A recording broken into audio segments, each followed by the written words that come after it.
कृष्ण राज करने वाला था, कृष्ण नाचने वाला था। कृष्ण ने जितना दुख देखा है इस दुनिया में किसी ने नहीं देखा।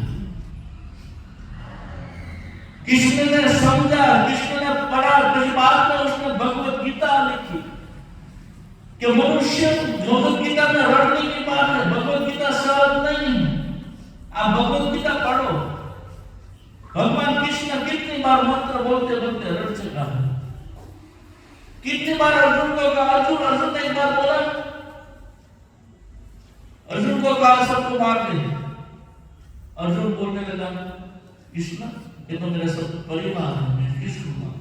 तो उसको नहीं मारना, उसका कर्म जो कर्म करता उसको मारना। और मैं हूं, जहां देख तू मैं हूं, वही कृष्ण। कृष्ण को समझना, कभी एक बार विचार करके रखना। आपको कई बार मुझे, अभी मैंने कल